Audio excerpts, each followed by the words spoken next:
Why? Why do we let them use her? Her innocence, her joy, her love ripped away from her. How could we let this happen? Perhaps we, her world, let her pass by without a glance, never pausing to see her struggles at home, never pausing to remind her of her worth, never pausing to tell her that she is loved, that she is strong, that she is important. And when we never stopped for her, she began to search elsewhere for someone, anyone who would listen to her. Now, at only 14, she thinks she has found him. This man tells her that he loves her and showers her with gifts. If only she could have seen the favor that he would ask of her. And as one favor turns into 20, she tells him, "No, I want to get out of this." And then he hits her for the first time. Now she's scared. She is confused. She would turn to us for help, but why, when we never showed her love, would she turn away from the only man that she believed ever had? The abuse continues. She meets men night after night, each time losing a little bit more of herself. What if we had paused? What if we had paused for her? Why do we let them use her when we could have made her strong? We could have made her brave. We could have brought hope to her darkness and showed her her own limitless potential. We must learn to pause, to pursue, and to love for her and for each of them. I wrote this poem to depict the story of all too many youth in our society today. But before we delve deeper into their story, I want to tell you a little bit about mine. My whole life, I've been a very compassionate person, and I owe so much of that to my grandparents. When I was little, my grandfather and I kept up a collection of state quarters. One day, at about 7 or 8, we decided to count how many we'd collected and see how much money we had. And it turned out to be an impressive $75. We decided that we wanted to donate some of it. And so together, we hand-delivered $50 to a local women's shelter. That day quite literally began my investment into women's and girls' issues. Then throughout high school, I got to watch my grandmother as she worked with women from all different backgrounds who, for one reason or another, could not hold down a job or support their families. Maybe imprisonment, sickness, lack of education. But I watched as my grandmother gave these women hope. She empowered these women with the tools that they needed to thrive. This, I thought, this is what I want to do. I want to empower girls. I want to empower girls to thrive.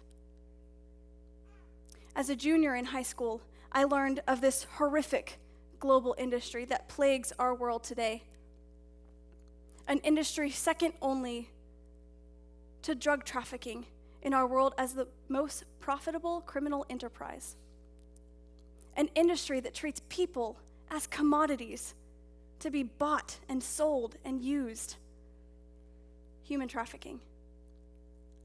Human trafficking takes on many forms, from organ trafficking to labor trafficking to child soldiering. But in my own research and activism, I have focused on domestic minor sex trafficking in the United States. In domestic minor sex trafficking, an American child under the age of 18 is caused to commit a commercial sex act by someone else, his or her trafficker. The average age of entry into sex trafficking is between 12 and 14 years of age. Middle schoolers.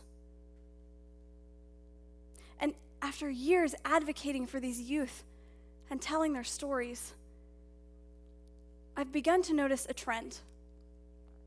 Leaders in our country have recognized that sex trafficking is a problem here and not just abroad. Our legislators then have been successful in criminalizing it and bringing awareness to it.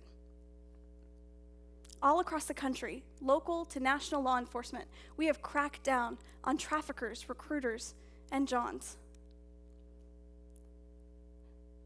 Nonprofit organizations across our nation continue to work to rescue girls and bring them into programs for healing and renewal.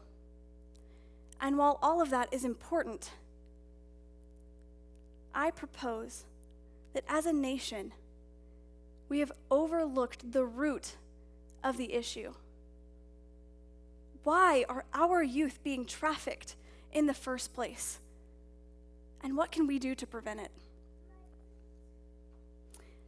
I am one of those people who everyone thinks is just a little bit crazy for my genuine love and passion for working with middle schoolers.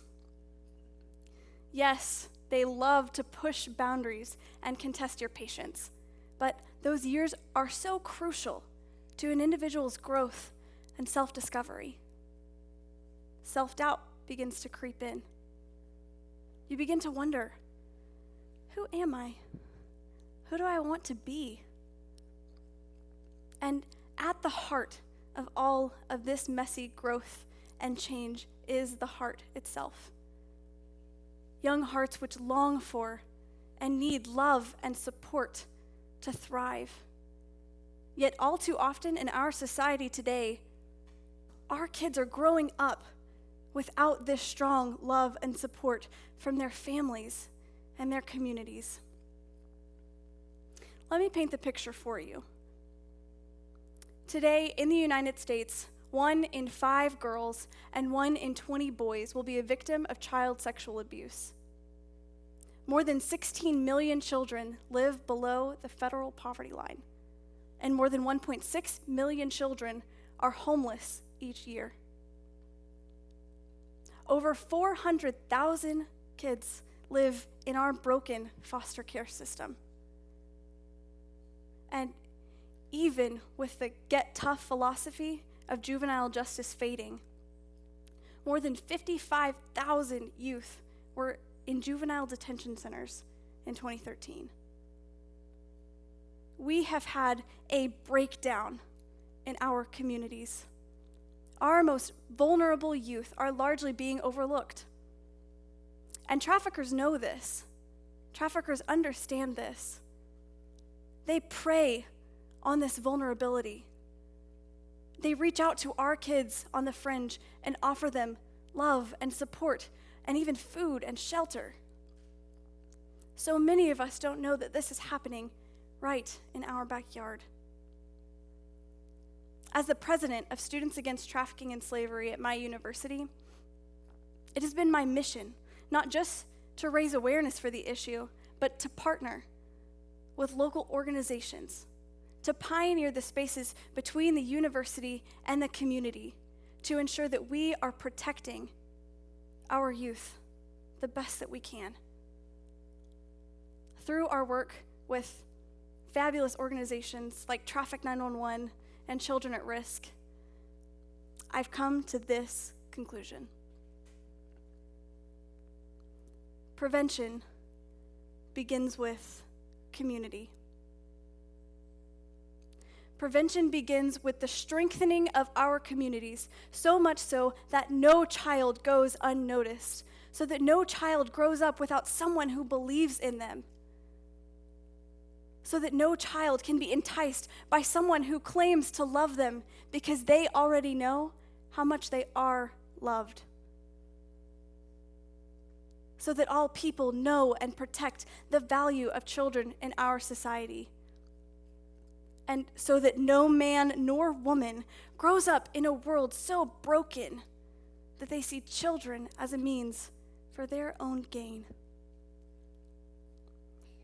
Prevention begins with community. Prevention begins when all teachers speak love and power into their students and can tell when a child is slipping away and needs support. Prevention begins when our technology protects our kids, not puts them at risk. Prevention begins when the juvenile justice system focuses more on rehabilitation than it does on punishment. Prevention begins when for-profits, nonprofits, governments, schools alike work together to ensure that the next generation will not be victimized like the last. I do not have for you today a specific path to success, but I do know that to protect our nation's children, the future of our world, we must work together. I leave you with one final thought. Nelson Mandela once said that there can be no keener revelation into a society's soul than the way in which it treats its children. I must admit that the world is so much bigger and more broken than that little girl counting quarters with her grandfather ever knew that it could be.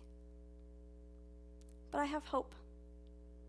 I have hope because I know that when we work together, when every person finds their role, we can begin to mend that brokenness.